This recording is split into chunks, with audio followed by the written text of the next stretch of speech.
আসসালামু আলাইকুম প্রিয় দর্শক, এই ভিডিওতে এই পর্বে আপনারা দেখবেন সারসিনা দরবার শরীফের ভিতরের কিছু ভিডিও যেগুলো আসলে করা ঠিক না এবং অনুমতি দেয় না, তারপরেও করছিলাম তাই আপনাদের সাথে শেয়ার করছি। আমরা এখন যাচ্ছি পীর সাহেব হুজুরকে যেখানে কবর দেওয়া হবে, যেখানে তার কবর খোঁড়া হয়েছে সেখানে যাচ্ছি।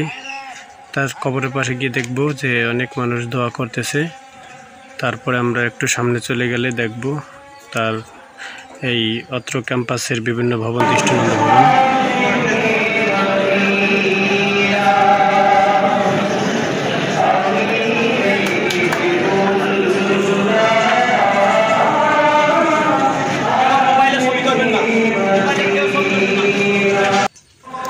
এই যে দেখতে পাচ্ছেন এখানে কপি সাহেবের কবর করা হচ্ছে এবং ওই যে বাঁশ রেডি করা হচ্ছে।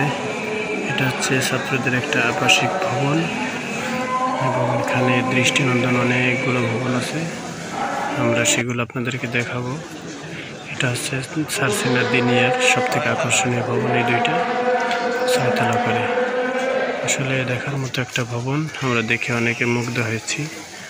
আসলে সকলে এই ভিডিওগুলো করতে পারে না, সকলকে এই ভিডিওগুলো অনুমতি দেওয়া হয় না, আমাদেরকেও অনুমতি ছিল না, তারপরে আমরা ফাঁকে করছিলাম, তাই আপনাদেরকে একটু দেখাইলাম। এবং এই ওয়ালটা আমাদের খুব পছন্দ হয়েছে, আমরা এরকম একটা ওয়াল আমাদের এদিকে করার চেষ্টা করব। এখন যেটা দেখছেন এটা হচ্ছে গোসলখানা। এই পানি প্রত্যেকটা ছাত্র বালতি দিয়ে উঠিয়ে তারপরে গোসল করে, দেখতে পাচ্ছেন বালতি দিয়ে উঠিয়ে গোসল করে। পানি নষ্ট হওয়ার কোনো সম্ভাবনা নেই, কোনো সিস্টেম নেই। খুব সুন্দর লাগলো দিনে ঘুরে। আপনাদের সবাইকে ধন্যবাদ যারা ভিডিও